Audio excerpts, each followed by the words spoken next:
Bonjour, donc je vais continuer à vous faire partager ma passion pour les romans noirs, comme on dit aux États-Unis.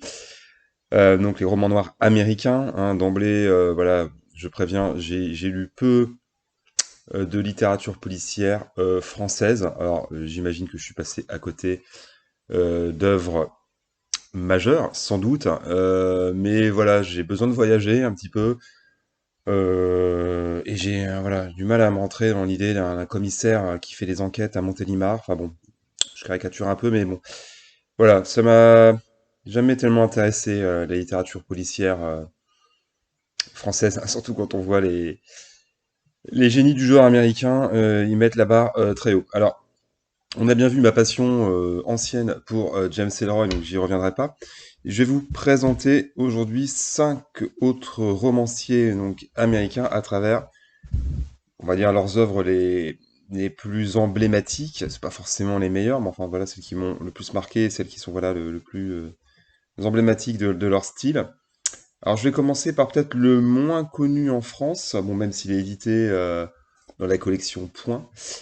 C'est George Pelecanos. Alors lui il est intéressant, parce qu'il a plusieurs casquettes. Il a été notamment un des scénaristes de The Wire, donc la série sur écoute, qui est très très cotée. Enfin, il paraît-il, c'est la série préférée des gens qui n'ont jamais vu la série. Enfin bref, comprenne qui pourra. C'est une série dont on parle beaucoup, mais peu l'ont vue. Voilà, c'est dit peut-être plus clairement. Alors, il est aussi journaliste au Washington Post, pardon. Et lui, l'intérêt, comme on voit sur la couverture, il s'intéresse à la ville de Washington essentiellement. Voilà, il est washingtonien. Et ces personnages sont pas, comment dire, sortent un peu des clous. Ça peut être des Afro-Américains, ça peut être des gens de toute ouais, origine sociale ou ethnique. Alors lui, d'origine grecque, donc il y a aussi tout un cycle. On appelle ça d'ailleurs en hommage au Quatuor Los Angeles, enfin le Quatuor de Washington avec des truands, on va dire grecs, enfin d'origine grecque. Et là, voilà, donc ce bouquin, c'est blanc comme neige. On voit l'allusion. Avec comme héros un dénommé Derek Strange, donc qui est un privé, un détective privé afro-américain, et qui prend la défense d'un flic blanc qui est accusé d'avoir tué un flic noir. Donc vous voyez déjà, c'est pas manichéen, et l'intérêt, vu le contexte du moment, c'est que vraiment il s'intéresse aux Afro-Américains. Je pense que voilà, on pourrait le classer, alors je mets des guillemets, mais enfin voilà, à gauche, quoi. Voilà, il est pas du tout dans une thématique raciste, pas du tout, au contraire, quoi. Voilà, donc c'est intéressant parce qu'on voit un peu l'envers du décor des romans habituels où voilà, c'est plutôt le bon flic blanc à la mode Harry d'un Tortilla Harry. Là, ça change parce que voilà, c'est des héros du quotidien, mais c'est très documenté. Il a un côté un peu journalistique et voilà. Donc en tout cas, il met à l'honneur des gens parfois un peu oubliés dans les romans noirs américains. Bon, il a fait toute une série, il en a fait un certain nombre, tous édités et traduits en français. Voilà pour Pelecanos. Alors, dans un tout à fait autre style, un autre univers, c'est James Lee Burke. Alors lui, il vient de Louisiane. Ce roman, donc, dans la brume électrique avec les morts confédérés, hein, que le titre très poétique, montre bien son style, un style très littéraire. Certains le comparent à Faulkner, donc j'ai jamais lu, mais enfin, je leur fais confiance. C'est très bien écrit. Alors, il fait des descriptions parfois assez longues, mais voilà, la Louisiane est propice. Hein, c'est une terre quand même où la nature voilà, tient lieu un petit peu de personnages. Donc le héros récurrent en fait de James Lee Burke, c'est un shérif de la paroisse de New Iberia, donc on est là dans la Louisiane profonde. Il s'appelle David Robichaud, donc c'est un Cajun, hein, donc, un nom bien français. Alors moi, ce que je reprochais un peu à James Lee Burke, c'est toujours un petit peu la même trame, quoi. C'est toujours voilà, ça démarre, bon, un crime, certes, et en jeu, toujours, c'est des grandes familles de Louisiane. Donc voilà, pourries par le fric, voilà. Donc c'est toujours un petit peu le même fil, on va dire. Alors voilà, l'intérêt, c'est que ça change un peu quand même au niveau d'ambiance des grandes villes américaines, hein. C'est un peu l'Amérique profonde. Donc on a voilà les populations afro-américaines, les rednecks, voilà, les Cajuns aussi, voilà, qui ont une culture quand même très très particulière. C'est toujours assez drôle de voir des Américains avec des noms genre Bobby Lafleur, enfin c'est assez rigolo. Avec un personnage Robichaud, donc un ancien du Vietnam aussi, enfin voilà, et tout un parcours. Alors ce qui est assez rigolo aussi, c'est qu'il a fait tellement de romans qu'à la fin on se dit mais Robichaud il a quel âge? Il a 80 ans quoi, enfin s'il a fait le Vietnam, là ça commence à faire 50 ans, mais bon, peu importe pour le côté réaliste. Alors c'était adapté d'ailleurs, je sais pas choisi pour rien, en film par Tavernier. Et le film s'appelle Dans la brume électrique tout court, où en fait ça se passe pendant le tournage d'un film.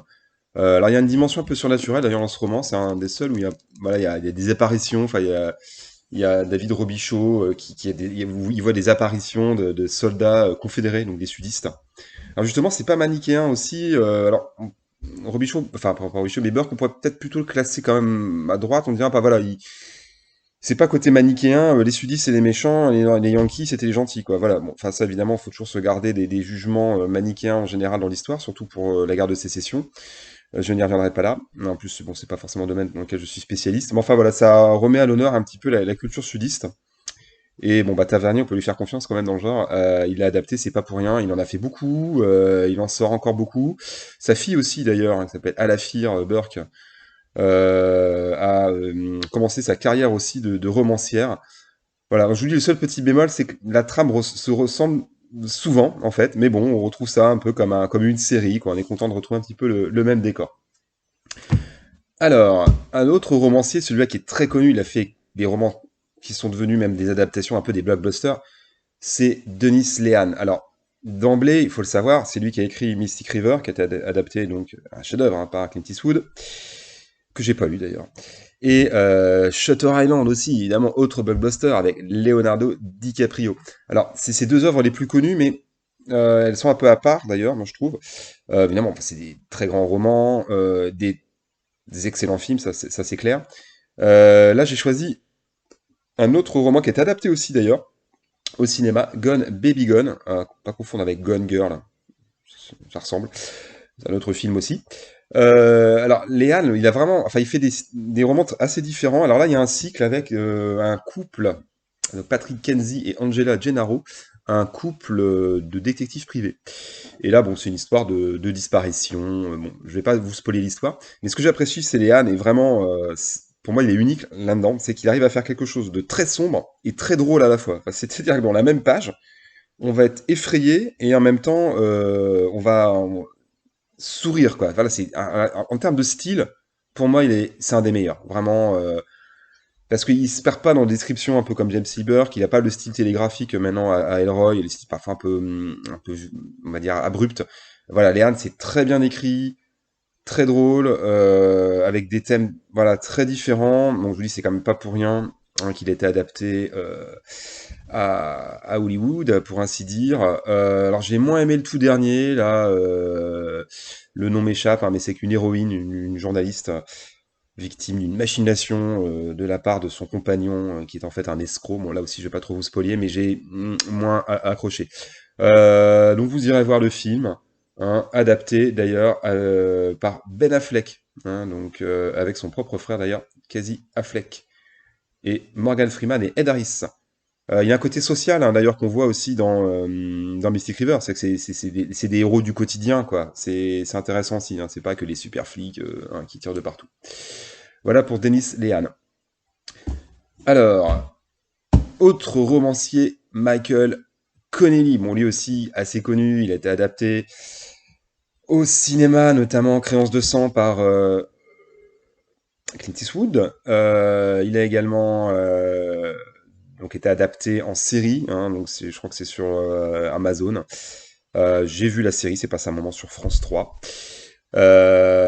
Donc là, il y a un style plus journalistique. Alors, Connelly, lui, est journaliste au départ.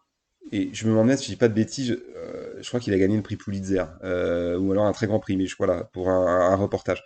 Voilà. Alors c'est aussi, c'est très précis, très journalistique. Ça s'intéresse beaucoup aussi aux faits sociaux, politiques. C'est beaucoup les machinations dans, voilà, les bureaux du procureur de Los Angeles. Voilà, il y a un côté assez politique, donc ça rend bien dans la série. Avec bon, le héros, je l'ai pas cité, récurrent, il s'appelle Harry Bosch. Oui, en fait, vraiment, c'est Hieronymus Bosch, on faut demander, voilà, comme comme le peintre. En fait, voilà, il est né d'un père inconnu. Bon, en fait, on apprend que C'est un avocat avec sa mère, en fait, une prostituée qui a été assassinée. Donc voilà, il a un parcours un peu cabossé. Et d'ailleurs, Bosch a un frère hein, qui est avocat aussi, je sais plus son nom là, il me reviendra, et qui mène aussi des enquêtes aussi, hein. Il y a notamment La Défense Lincoln avec un film hein, qui était adapté avec Matthew McConaughey. Donc il joue le frère de Jérôme, enfin de Harry Bosch. Alors celui-là, il est assez marquant, c'est un des meilleurs, c'est Les Égouts de Los Angeles, c'est un des premiers. Où en fait, c'est un, voilà, un crime, il retrouve donc Bosch retrouve un ancien compagnon de la guerre du Vietnam mort dans les égouts, d'où le titre.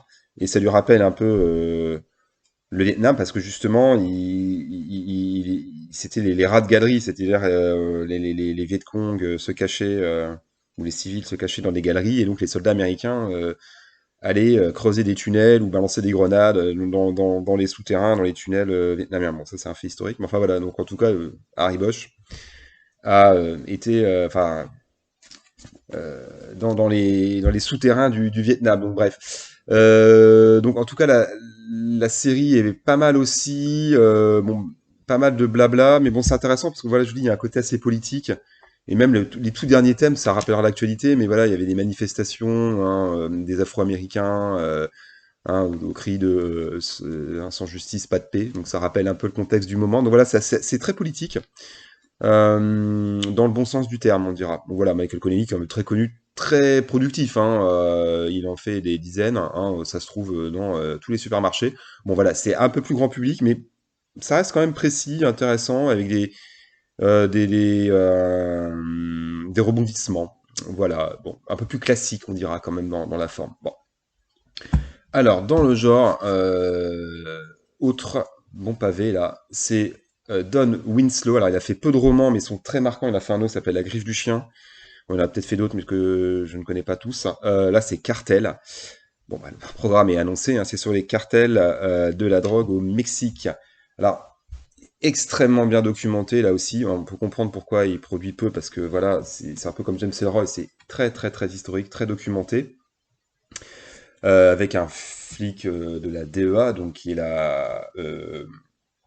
évidemment l'agence anti-drogue américaine, qui lutte contre un chef de cartel, qui en fait, bon, évidemment, il est fictif, hein, mais qui rappelle énormément en fait, et même l'histoire, l'ambiance, la série Narcos hein, sur Netflix. Alors je sais qu'il y a la Narcos en Colombie que j'ai pas vu, mais Narcos au Mexique que j'ai vu, ça rappelle énormément. J'aime beaucoup d'ailleurs cette série parce qu'il y a un côté assez réaliste. C'est pas du tout on flingue, on torture à tout va. Enfin voilà, on voit les membres de cartel sont hyper posés. Enfin chez des hommes d'affaires tranquilles quoi. Par contre les énervés c'est les flics. Enfin, c'est ça que j'aime bien. C'est pas manichéen. Voilà, alors enfin, c'est reste très très violent parce que c'est justement après la série, enfin, chronologiquement parlant, c'est-à-dire qu'il y a un moment, il y a eu une fédération des cartels mexicains dans les années 80, en gros, il y a une espèce de paix relative entre les différents cartels. Hein. Chaque région du Mexique a son propre cartel qui touche un pourcentage sur le passage de la cocaïne qui vient de Colombie.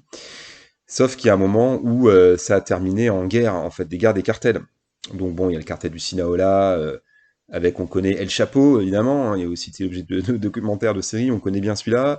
Le cartel de Ciudad Juarez, on connaît une des villes les plus violentes du monde. Le cartel de Guadalajara, le cartel du Golfe aussi, et alors les derniers en date, et on les voit bien là-dedans, c'est un peu les grands méchants, c'est les Zetas, alors eux, c'est assez flippé. Il faut imaginer en fait des commandos de l'armée qui deviennent membres de cartels. Enfin, il faut imaginer les GIGN hein, qui se lancent en trafic de drogue. Donc ils sont surarmés, surentraînés, c'est les pires pourritures qui soient. Enfin, ils existent vraiment. Le cartel Zeta, waouh, c'est pas piqué des verres. Hein. C'est waouh, waouh, waouh.